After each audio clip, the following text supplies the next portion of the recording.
আসসালামু আলাইকুম ওয়া বারাকাতুহু। আশা রাখি সকল শিক্ষার্থী ভালো আছো, সুস্থ আছো। আজকে তোমাদের সামনে আহ, আমরা পৌরনীতি ও সুশাসন প্রথম পত্রের প্রথম অধ্যায়ের বেশ কিছু অংশ নিয়ে আমরা আজকের ক্লাসটি করব। আশা রাখি আজকের এই ক্লাসটি করার পরে তোমার এই টপিকের উপরে কোনো প্রশ্ন থাকবে না আশা রাখি। আমরা এমন ভাবে ক্লাসটা উপভোগ করার চেষ্টা করবো ইনশাল্লাহ। আচ্ছা, আমরা সরাসরি ক্লাসের ভিতরে যাই। আমরা দেখতে পারি আজকের টপিক হলো পরিণীত সুশাসন প্রথম অধ্যায় প্রথম পত্র। এই অধ্যায়ের ভিতরে যে টপিক গুলো নিয়ে আলোচনা করা হয়েছে, আজকের আলোচ্য বিষয়সমূহ হলো, আমরা স্ক্রিনে দেখতে পাচ্ছি আজকের আলোচ্য বিষয়সমূহ। আজকের আলোচ্য বিষয়গুলো হলো যে পৌরনীতির ধারণা, পৌরনীতি ও সুশাসনের পরিধি, পৌরনীতি ও সুশাসন পাঠের প্রয়োজনীয়তা। আজকের টপিকে আমরা এই তিনটা বিষয় শিখবো ইনশাল্লাহ। সকলেই সাথে থাকবে আশা রাখি। এরপরে যদি আমরা যাই, আমরা দেখতে পারি প্রথমে এসছে যে পৌরনীতির ধারণা। এই যে আমরা যে চ্যাপ্টারটা পড়তেছি পৌরনীতি, পৌরনীতির ধারণাটা আসলে কি? আহ এখানে একটি শব্দ তোমরা দেখতে পাচ্ছ, সিভিস। শব্দটি হলো ল্যাটিন শব্দ। এটি ল্যাটিন শব্দ সিভিস থেকে এসেছে, যার অর্থ হলো নাগরিক। পৌরনীতির কিন্তু মূল আলোচ্য বিষয় হলো এই নাগরিক। এই নাগরিককে নিয়ে পৌরনীতি, সব টোটাল যত আলোচনা আছে সব এই নাগরিককে নিয়েই মূলত করা হয়েছে।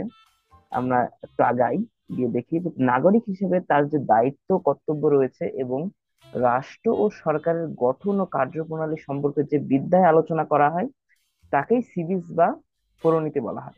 তাহলে আমরা বুঝতে পারলাম যে পৌরনীতি কাকে বলে।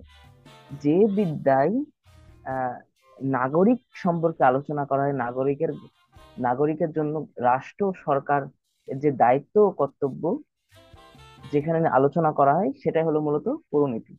আচ্ছা, এখানে যদি আমরা একটু আরেকটু ভালোভাবে দেখি, রাষ্ট্র ও সরকার গঠন, কার্যপ্রণালী ও রাষ্ট্রের বিভিন্ন প্রতিষ্ঠান, নাগরিকের অধিকার ও কর্তব্য ইত্যাদি সম্পর্কে যে বিদ্যায় আলোচনা করা হয় তাকে বলে পৌরনীতি। তাহলে আমরা পৌরনীতির একটা বেসিক ধারণা পেলাম। পৌরনীতি হলো এমন একটি বিষয়, এমন একটি টপিক যেখানে মূলত আলোচনা করা হয় নাগরিককে নিয়ে। নাগরিকের অতীত, বর্তমান, ভবিষ্যৎ এই বিষয়গুলো নিয়ে যেখানে আলোচনা করা হয় সেটাই হলো পৌরনীতি। আচ্ছা, আমরা এর পরের টপিকের দিকে যদি একটু লক্ষ্য করি, পরের টপিক হলো আহ, এই পৌরনীতির মূল বিষয়গুলো কি কি, কোন কোন বিষয় নিয়ে পৌরনীতি আলোচনা করে। আচ্ছা, মূল বিষয়গুলো এখানে যদি তোমরা একটু লক্ষ্য করো ভালোভাবে, এখানে একটা বিষয় উল্লেখ করা হয়েছে, রাষ্ট্র ও সরকারের গঠন কেমন হবে।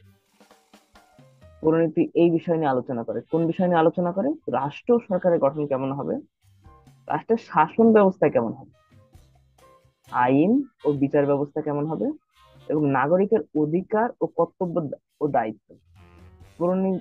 পরিণতির এই মূল চারটা আলোচ্য বিষয় হলো এই চারটা, যে রাষ্ট্র ও সরকারের গঠন কেমন হবে, রাষ্ট্রের শাসন ব্যবস্থা কেমন হবে, আইন ও বিচার ব্যবস্থা কেমন হবে, এবং নাগরিকের অধিকার ও দায়িত্ব কেমন হবে। এই টপিক গুলো আমরা সামনে আলোচনা করবো আর কি। নেক্সট আমরা যে টপিকের উপর কথা বলবো সেই টপিকটা হলো যে আহ, নাগরিক ও সুশাসনের পরিধি বা বিষয়বস্তু। পৌরনীতি ও সুশাসনের পরিধি বা বিষয়বস্তু, এখানে যদি তোমরা দেখো, এখানে মোট আমি 9টা পয়েন্টের কথা উল্লেখ করেছি, যেগুলো হলো পৌরনীতি বা সুশাসনের বিষয়বস্তু। সেগুলো কি? রাষ্ট্র ও সরকারের গঠন প্রণালী ও কার্যপ্রণালী, এটা একটা পৌরনীতির একটা গুরুত্বপূর্ণ বিষয়। রাষ্ট্র ব্যবস্থা কেমন হবে। এরপরে সরকারের বিভিন্ন অঙ্গ, যেমন আইনসভা, নির্বাহী বিভাগ আর বিচার বিভাগ, এই তিনটা বিভাগ সরকারের সবথেকে গুরুত্বপূর্ণ বিভাগ। এটি এটি নাগরিকের অধিকারের উপর অধিকার নির্ভর করে এই তিনটা বিভাগের উপরে রাষ্ট্রের। তারপর নাগরিকের অধিকার ও কর্তব্য কেমন হবে। আর তারপরে সুশাসনের ধারণা ও উপাদান। সুশাসনটা কি, এটি বিস্তারিত পরের চ্যাপ্টারে, এই চ্যাপ্টারের 4 পার্টের পরের দিকে আসবে আর কি। সুশাসনের বিস্তারিত ধারণা সম্পর্কে আমি তখন বলবো। তারপরে ভোটাধিকার ও নির্বাচনী ব্যবস্থা। পৌরনীতির যে পরিধি রয়েছে তার মধ্যে ভোটাধিকার বা নির্বাচনী ব্যবস্থা এটা একটা গুরুত্বপূর্ণ বিষয়। ভোটাধিকার এটা মূলত আহ জনগণের মত প্রকাশের অধিকারের বিষয়টা উল্লেখ করা হয়েছে। তারপরে জন অংশগ্রহণ, স্বচ্ছতা ও জবাবদিহিতা ইত্যাদি বিষয়গুলো এখানে আলোচনা করা হয়েছে এই যে বিষয় পৌরনীতির বিষয়বস্তুর ভিতরে। তারপর স্থানীয় সরকার সরকার কি ও উন্নয়ন কি, রাষ্ট্রের উন্নয়ন কি। তারপর প্রশাসনিক কাঠামো ও কার্যক্রম। এরপরে উল্লেখ করা হয়েছে গণমাধ্যম। পৌরনীতির এই বিষয়গুলোর উপর পৌরনীতি বেশ কিছু, মানে প্রথম অধ্যায়টা টোটাল এই 9টা টপিকের উপর বেস করে প্রথম অধ্যায় আলোচনা করা হয়েছে। তাছাড়া এর বাইরে প্রথম অধ্যায়ে অন্য কিছু নাই। আচ্ছা, আমরা যদি এর পরে যদি একটু লক্ষ্য করি, আহ তোমরা দেখতে পাচ্ছ হয়তো যে এই যে পৌরনীতি ও সুশাসন পাঠের প্রয়োজনীয়তা। আমি কিসের জন্য পৌরনীতি ও সুশাসন পড়ব, এর প্রয়োজনীয়তা আসলে কি, আমি এটা সংক্ষিপ্ত আকারে 3টা টপিকের ভিতরে আর কি সব বিষয়গুলো উল্লেখ করছি। তোমরা যদি একটু দেখতে পারো, দেখতে পাবে আর কি, যে নাগরিক সচেতনতা বৃদ্ধি সহায়তা করে পৌরনীতি পড়লে। তারপরে অধিকার ও কর্তব্য সম্পর্কে জানার সুযোগ হয়, নাগরিকের কি কি অধিকার ও কর্তব্য সেগুলো সম্পর্কে সে ভালোভাবে জানতে পারে। সচেতন ও দায়িত্বশীল নাগরিক গড়ে ওঠে। তুমি যদি পৌরনীতি পড়ো, তুমি একটা দেশের একজন কি করে একটা সৎ, সচেতন এবং দায়িত্বশীল নাগরিক হিসেবে গড়ে উঠবা সেই বিষয়গুলো এখানে উল্লেখ করা হয়েছে। এরপরে বলা হয়েছে যে গণতন্ত্র চর্চা ও রাজনৈতিক অংশগ্রহণে সহায়ক। পৌরনীতি এই বিষয়গুলো তোমাকে সহায়ক হবে তোমার পৌরনীতি। তারপর নির্বাচনে অংশগ্রহণ, মত প্রকাশের অধিকার ইত্যাদি বুঝতে সহায়তা করে। সুশাসন প্রতিষ্ঠা করতে পৌরনীতি সহায়তা করে। তারপরে স্বচ্ছতা, জবাবদিহিতা, মানবাধিকার সম্পর্কে সচেতনতা বাড়ায়, নৈতিক মূল্যবোধ গঠনে সহায়ক, সামাজিক ন্যায় বিচার ও সহনশীলতা শেখায়। এরপরে স্থানীয় সরকার ও স্থানীয় সরকার উন্নয়ন ও নাগরিকের অংশগ্রহণ বোঝায়। মূলত তুমি যদি দেখো যে এখানে সর্বমোট 11 থেকে 12টা টপিকের আমি 3টা টপিকের ভিতরে নিয়ে আসছি, 3টা পয়েন্টের ভিতরে নিয়ে আসছি যে পৌরনীতি ও সুশাসন পাঠের প্রয়োজনীয়তা কি কি।